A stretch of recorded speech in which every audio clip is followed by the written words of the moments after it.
What's up? Welcome back to my kitchen. Welcome back to my channel. If you're new here, my name is Nikki and I post recipe videos every week. Today I'm going to be making my Arroz Congri, or my Cuban rice and black beans. I polled you guys on my Instagram. If you don't follow me on Instagram, you should. I'll leave it right down here. I asked you guys if you wanted to see me make it either in my pressure cooker or on the stovetop, and most of you voted for the pressure cooker. If you voted for the stovetop, don't worry, I'll be filming a future video showing you how I make it on the stovetop. Both ways are super quick, super simple. It's nothing really complex or anything, but today I'm going to be showing you how I make it really quickly in my pressure cooker. This meal serves 6 to 8 people, maybe more depending on the size of the portion that each person eats. I know that at least for me, I have fed about 8 people with this serving. I love making this rice for a special occasion, family gathering, like a small little get together that you're having. It comes in perfect. So just to save some time, I already went ahead and cooked down my black beans. Now when you cook down your black beans, you're really going to follow kind of how your machine, how your pressure cooker cooks. So you'll base the time off of that. I used my Ninja Foodi pot, which I love, which I talked about a lot in my broccoli bites video. If you do want like a full review on this, I can do it because I love this. This is my baby. Like I use this all the time. So I used it today with the pressure cooker setting, and I just went ahead and softened my beans. What I did was I just threw in a 12-ounce bag of just regular black beans. I used a Sembrador brand. If you can't find this brand, it's fine. You can just use whatever brand. Just make sure that you're using a whole bag or 12 ounces. You can always go ahead and cut this recipe in half to make, you know, less quantity. But when I make it, I just make the big bag. We're a big Cuban family and we love this rice.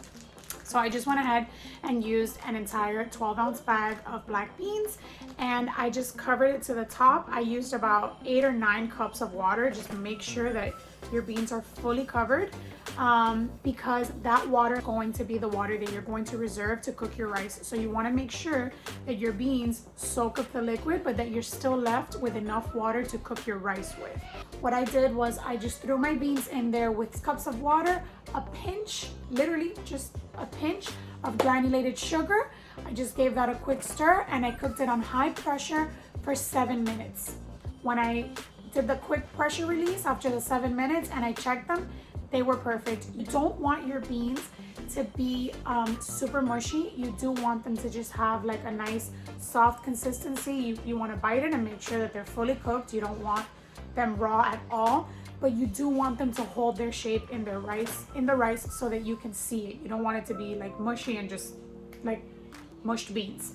Once you cook your beans down, do not throw away the water. Make sure that you save that dark black water that comes out of your beans. That is the water that we're going to be using to cook our congri, and that is the water that's going to give our rice that beautiful dark color. It's going to stain your rice. So if you use just regular water to cook your rice, you're just literally going to have white rice and black beans. Beans have been cooking for 7 minutes. I did the quick pressure release and then I just let it kind of cool down on its own. And this is what they look like in the pot. Now you can see my beans have opened up really nicely, and you're gonna see that dark water on the bottom. That's what you want to reserve. You want to separate your beans from that, and you don't want to throw that away because that's what's gonna give our rice that beautiful color. So see, my beans have opened up very nicely. They're nice and cooked, but they're not mushy. They're still holding their shape. That is what you want. So what I'm gonna go ahead and do is separate my beans from my liquid. I'm just gonna use a slotted spoon like this. I'm gonna separate my beans from my liquid, and I'm going to clear out this insert and clean it out so that we can start doing our next step. This is how much liquid I got out. It's perfect because we are using 3 cups of rice and 3 cups of liquid. So I got a little over 3 cups, and as you can see, it's very, very dark in color, and that's good because that's what's going to stain our rice. I have my clean insert ready to go for step 2 of this recipe. So I'm just going to put my insert back in, and I will show you what the next step is. All right. So once your beans are ready to go, we're gonna move on to step 2 of our congri, and that is putting together our sofrito. I've mentioned this before. I have a video, I'll link it up here, where I make my sofrito ahead of time and I just store it in the fridge. When you're making your congri, you wanna make your sofrito on the spot. So what we're gonna do is just throw together all of our veggies, spices, and our meats so that they can just sear in a pan and unlock their natural flavor, their natural juices. And this is what's gonna give our rice that base of flavor. This is gonna be so good. As always, I'm gonna be leaving all of the ingredients and their measurements in the description box below. But for your sofrito, you are going to need 1/4 of a green bell pepper and 1/4 of a red bell pepper. Now, if you don't have both, you can go ahead and use just one. You can use either green or red, and you can just use half of that. I've made it before using just half of a green or half of a red bell pepper, and the flavor is still on point. So don't worry about that if you don't have any of both colors on hand. So in this shot glass, I just have a tablespoon of white vinegar. I have 6 cloves of garlic. I have half of a red onion diced up. Now, if you don't have red onion, you can go ahead and use white, you can use yellow, but I highly recommend using a red onion. The flavor is just on point. Back here, I just have some chorizo cut up. Like I said, my go-to is chorizo la abuelita. If you don't have or can't find chorizo la abuelita, that's okay. Just go ahead and use your favorite chorizo. Back here, I have some smoked pork belly just cut into little rectangles. This is tocino, and this is literally like key, guys, for your congri. You cannot miss out on this. You need this. It's kind of like just some bacon that we throw in there, but it's not the same as just regular bacon. You gotta get this one. I have a little packet of sazon goya. This is the one with culantro and achiote. You're gonna need this one for your rice. In here, I just have some ground cumin. Oops, sorry, I was out of frame. I have some ground cumin, a little bit of granulated sugar, a little bit of salt, and 1/4 teaspoon of black pepper. And then over here, of course, I have my extra virgin olive oil to grease my pan. So let's get our pan ready, and I will show you how we throw this all together. Guys, if you have picky eaters that don't like to see any veggies in their food, please, by all means, feel free to throw in your bell pepper, your onion, and your garlic in a food processor. Just chop them up really fine, and then just throw them into your sofrito. You can literally throw them in a food processor and the flavor is still gonna be there. Okay, so I took my pot and I set it to the sear saute mode at a medium-high heat, and I just added about 3 tablespoons of extra virgin olive oil to the base. And once my oil had come to temperature, I just went ahead and added in my onion and my bell pepper, and I gave them a stir. And then I took my garlic press so that I can start pressing and mincing my garlic cloves. If you don't have a garlic press, just chopping up the garlic very finely would be just fine, or you can also throw it in your food processor if you'd like. So you're just going to saute these veggies for a couple of minutes, and then we're going to add in our tocino and our chorizo, and we're going to let this cook for about 3 to 4 minutes so that the meats can release their oils and their flavors, and this is just going to give us the perfect base for our rice.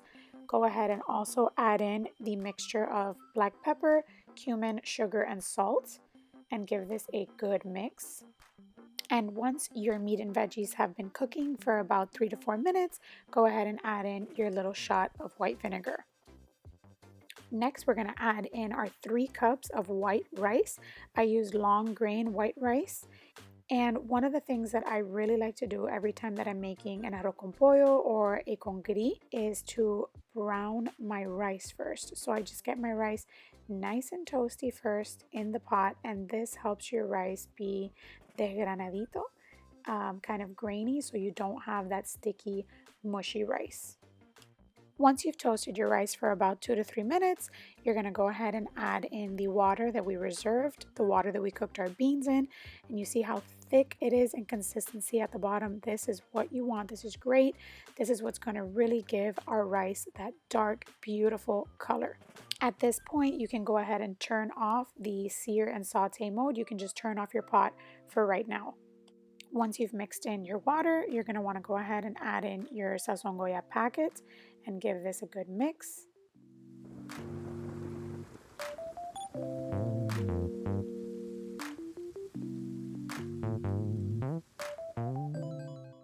And then I went ahead and put my pressure cooker lid on my pot, made sure that the vent was closed, and I turned on my pot to high pressure for 6 minutes.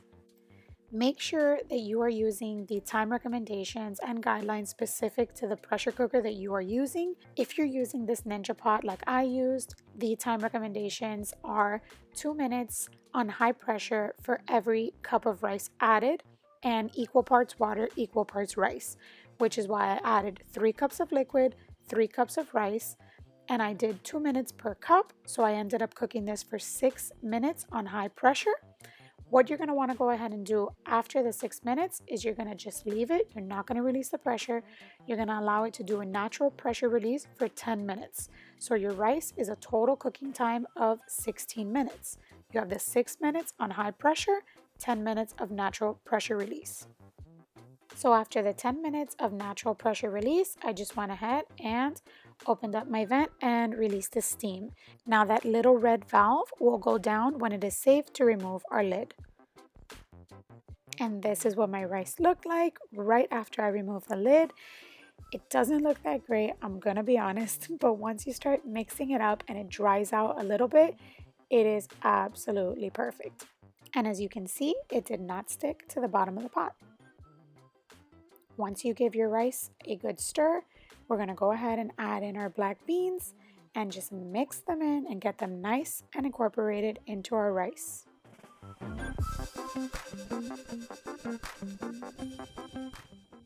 And this is how my rice looked when I was done mixing in the beans. And as you can see, it has already dried out a little bit more, and once we plate it, it'll be even better. Well, there you have it, guys. This is how my pressure cooker Arroz Congri turned out. I went ahead and paired it with a Cuban steak that I made that night, and it was bomb, guys. Bomb.com. Go ahead and give this recipe a try. If you do, let me know how you liked it. Once again, guys, thank you so much for watching the video. Thank you so much for your continued support. If you liked the video, go ahead and give it a thumbs up, and don't forget to click the subscribe button if you haven't already. I hope you guys all have a great week, and I will see you in the next one. Bye!